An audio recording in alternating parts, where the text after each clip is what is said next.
चिड़िया का नदी में घर।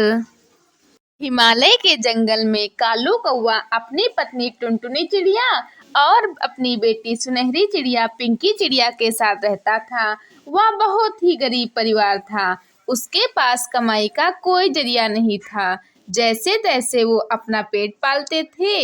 एक दिन वो सभी खाना खाने बैठते हैं तो टुनटुनी चिड़िया सबको खाने में दाल की खिचड़ी देती है। ये देखकर उसका पति कालू उससे कहता है, अरे टुनटुनी, ये क्या दाल खिचड़ी क्यों परोसी है? कोई सब्जी या रोटी क्यों नहीं बनाई? जी घर में ना तो कोई सब्जी बची है और तो और आटा भी थोड़ा ही था, इसलिए सबके लिए दाल खिचड़ी ही बना पाई। लेकिन माँ, मुझे तो और खिचड़ी खानी है। मुझे आज बहुत भूख लगी है। ये ले मेरी बच्ची, तू मेरी खिचड़ी खा ले।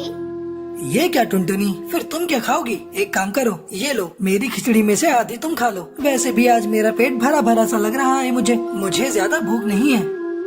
मैं जानती हूँ जी, आपको धोखा रहकर मेरा पेट भरना चाहते हैं। हाय रे हमारी ये गरीबी, जाने कब दूर होगी। आज बाहर मौसम बहुत खराब है। लगता है तेज बारिश आने वाली है। हर साल हमारा मिट्टी का बना कच्चा घोंसला ढह जाता है। न जाने इस बार क्या होगा।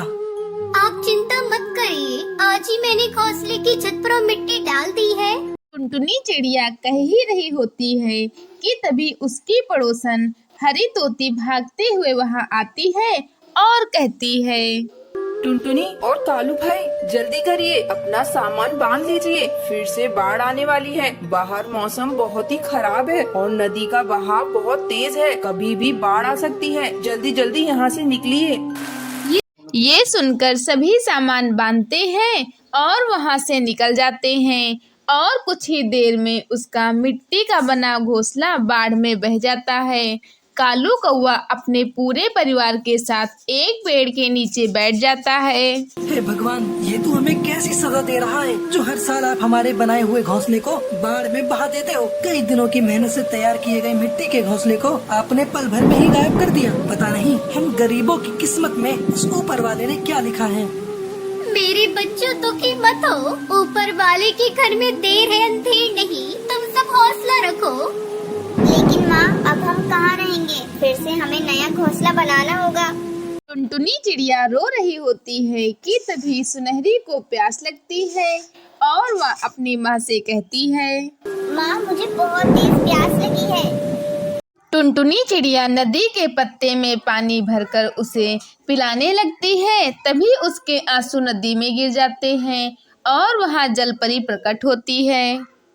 नन्ही चिड़िया, बस कर, अब और मत रो। मेरे कारण बार बार बाढ़ आकर तुम्हारा बनाया हुआ घोंसला तोड़ देती है। इसलिए अब मैं तुम सबको ऐसा वरदान दूंगी कि अब कोई बाढ़ या तूफान तुम लोगों को परेशान नहीं कर पाएगा। मैं तुम लोगों को ऐसी धन दौलत दूंगी कि जिंदगी भर तुम लोगों को किसी चीज की कमी नहीं हो पाएगी। अब से तुम सब इस नदी में बने सुंदर जल महल में ही रहोगे। वहाँ तुम्हें ऐशो आराम की हर जरूरत मिलेगी। तुम सबको जब भी इस नदी के अंदर आना हो तो अपने सिर को इस नदी में डुबा देना। तुम सब उसी पल जल महल के अंदर पहुंच जाओगे। लेकिन हाँ, तुम्हें खाने पीने की वस्तुओं को लेने बाहर आना होगा। ये कहकर लाल परी गायब हो जाती है। लाल परी की जय, लाल परी की जय। लगता है अब हमारी सभी समस्याएं दूर हो जाएंगी। चलो ना माँ, मुझे वो जल महल देखना है। ठीक है, चलो। ये कहकर वो सभी एक साथ आंखें बंद करके अपना सर नदी में डुबाते हैं और जब आंख खोलते हैं तो वो एक सुंदर से जल के महल के अंदर होते हैं।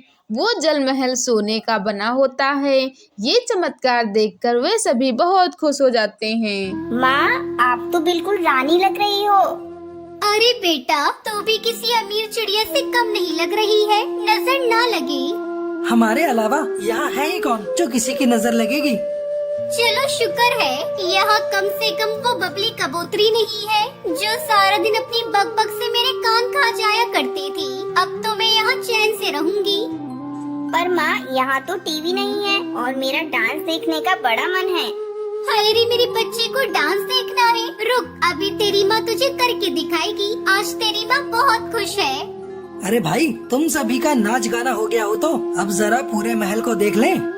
और इस तरह टुनटुनी का परिवार सारे दुख भूल जाता है और खुशी खुशी उस महल में रहने लगते हैं।